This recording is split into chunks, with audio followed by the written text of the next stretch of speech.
Good morning friends. आज एक बहुत ही इम्पॉर्टेंट एंड बहुत ही क्रिटिकल इन्फॉर्मेशन शेयर करने वाला हूँ हेल्थ इंश्योरेंस से रिलेटेड। मतलब पूरी वीडियो लास्ट तक देखना बहुत बहुत इंपॉर्टेंट है, अदरवाइज मिस कर जाओगे एंड बहुत ज़्यादा लॉस होगा। बहुत से लोग पूछते हैं कि कौन सी हेल्थ इंश्योरेंस पॉलिसी दी जाए या कौन सा प्रोडक्ट लें। आज उसी के ऊपर डिस्कस करूँगा। ऐसे 10 मेन इश्यूज, मेन पॉइंट बताऊँगा। पॉलिसी लेते हुए वो 10 पॉइंट ध्यान रखने हैं, कभी प्रॉब्लम नहीं होगी। नंबर 1 है वेटिंग पीरियड। जब भी पॉलिसी परचेज करो तो उसमें ये जरूर देखो कि उस प्रोडक्ट में, पॉलिसी में वेटिंग पीरियड क्या है। आजकल बहुत से ऐसे इंश्योरेंस प्रोडक्ट्स हैं जिनमें वेटिंग पीरियड बहुत कम है। नॉर्मली 2 ईयर्स का वेटिंग पीरियड होता है, but there are lot of products which has 1 year waiting period, जो कि सर्जरीज वगैरह, जो ऐसी बीमारियां होती हैं, सर्जरीज होती हैं जिनको पॉलिसी लेने के 2 साल के बाद तक कवर होता है premium claim, but there are lot of products जिनमें वेटिंग पीरियड कम है। सेकंड पॉइंट है अल्टरनेटिव ट्रीटमेंट कवरेज। लोग आजकल आयुष ट्रीटमेंट की तरफ जा रहे हैं, आयुर्वेदिक, होम्योपैथिक, यूनानी। बहुत सी insurance companies AYUSH treatment and alternative treatment cover करती हैं, but still lot of products where these treatments are not covered. While taking policy, ध्यान रखिए कि ये ट्रीटमेंट उस प्रोडक्ट में, उस पॉलिसी में कवर हो। तो ये है सेकंड पॉइंट। तीसरा पॉइंट है रूम रेंट। रूम रेंट की लिमिट, रूम रेंट कैपिंग एक बहुत इंपॉर्टेंट फैक्टर है। लोग 3 लाख, 5 लाख, 10 लाख तक का प्रोडक्ट ले लेते हैं, बट उसमें रूम रेंट की लिमिट का ध्यान नहीं देते हैं।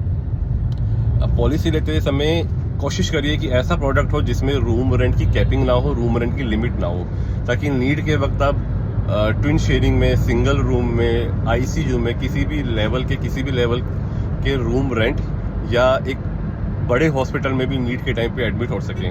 कहीं पे 2000 पर डे, 5000 पर डे की लिमिट होती है, जिसकी वजह से या तो आप एक सेलेक्टिव हॉस्पिटल में एडमिट नहीं हो पाते, एंड अगर एडमिट होते हैं तो बहुत ज़्यादा पे आउट आपको पॉकेट से करना पड़ता है। रूम रेंट का आपके बिल अप्रूवल पे क्या इम्पैक्ट आता है, नेक्स्ट वीडियो में बताऊंगा। बहुत मेजर फैक्टर है, लोग समझ नहीं पाते हैं।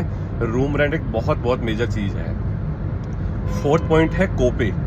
कोपे एक ऐसा फैक्टर है कि पॉलिसी में एक कोपे अगर 10% या 15% है तो 100 रुपये के बिल में 15 रुपये कस्टमर को पे करने पड़ेंगे। तो ये कोपे होता है। समटाइम कस्टमर पॉलिसी ले लेता है, बट उसको वो कोपे वाला फैक्टर पता नहीं होता है। एंड जब क्लेम का वक्त आता है, क्लेम लेते समय हॉस्पिटल उससे कहता है कि सर आपको 15% ऑफ बिल पे करना है बिकॉज आपकी पॉलिसी में कोपे है, and it leads to a surprise overburdening of the pocket expenses that time, and बहुत ज़्यादा हरासमेंट हो जाता है। कोपे वाला प्रोडक्ट अवॉइड करिए, कोपे को ना ही लिया जाए तो अच्छा है। फिफ्थ है डिजीज कैपिंग।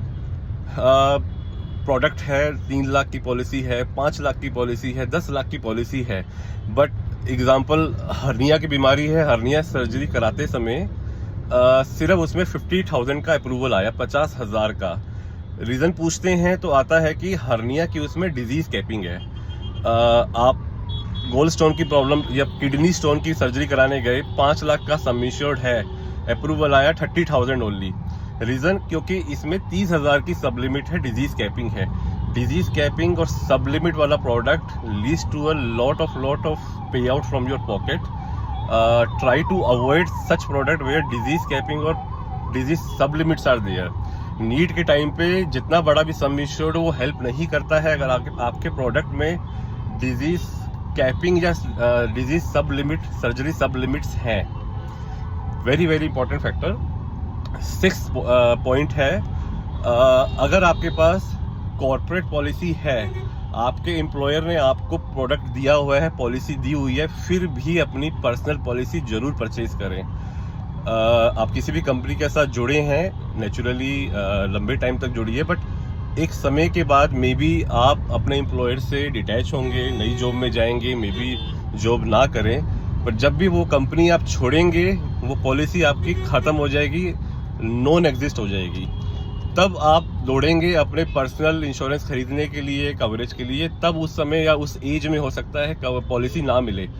तो अगर कंपनी ने आपको अपनी प्रोडक्ट पॉलिसी इंश्योरेंस दिया हुआ है, तब भी एक अपना पर्सनल पॉलिसी प्रोडक्ट जरूर लें, भले ही छोटा ले लें पर जरूर लें।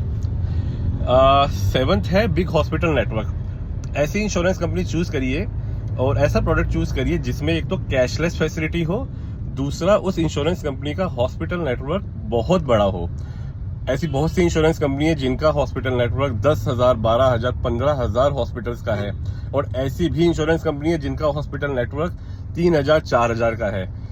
ज्यादा नेटवर्क होने की वजह से आप कहीं भी ट्रैवल करते हैं, कहीं भी रहते हैं, कहीं भी जाते हैं, किसी भी हॉस्पिटल में जाना चाहें वहां पे कैशलेस फैसिलिटी मिल जाती है।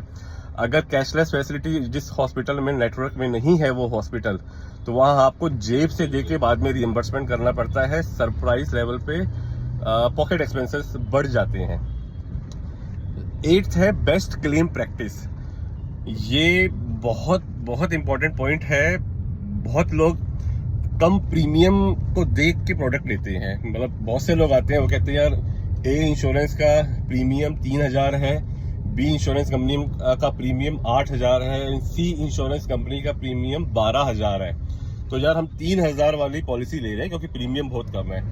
दोस्तों 3,000 प्रीमियम को मत देखो, क्योंकि 3,000 और 6,000 में सिर्फ 3,000 रुपए का फर्क है। But it happen sometimes come premium वाली पॉलिसी अगर है तो सर्विस लेवल पे कई बार वो स्पेसिफिक इंश्योरेंस कंपनी का सर्विस वाला पार्ट बहुत बहुत वीक होता है, फेल होता है।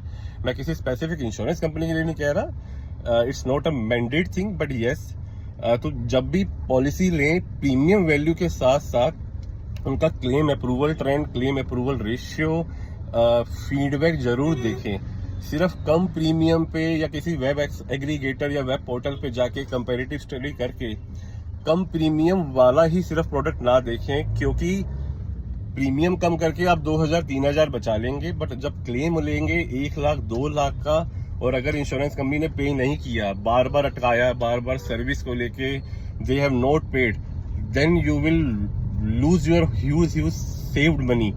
तो very very important factor, please इस चीज को ध्यान रखिए। एंड 9th है choose a product where there is a no claim bonus. बहुत सी इंश्योरेंस कंपनी है जो अगर आप पॉलिसी लेते हैं और उस साल क्लेम नहीं लेते हैं तो नेक्स्ट ईयर आपको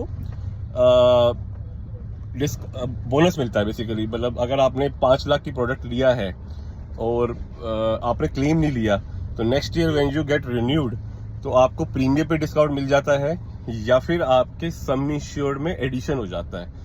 तो very very beautiful product. It motivates the customer to not take a irrelevant claims, and साथ में उसको वैल्यूएट लेवल पे बहुत सारी फैसिलिटीज और पर्क्स मिलते हैं। तो बहुत अच्छा प्रोडक्ट है। एंड लास्ट आता है 10th पॉइंट। लोग कहते हैं यार कितने अमाउंट का पॉलिसी लें, क्या आइडियल सम इंश्योर्ड है। देखो आइडियल सम इंश्योर्ड की कोई डेफिनेशन नहीं है। बेस्ट है 3 लाख से 5 लाख का पॉलिसी लें एंड स्टार्ट करें।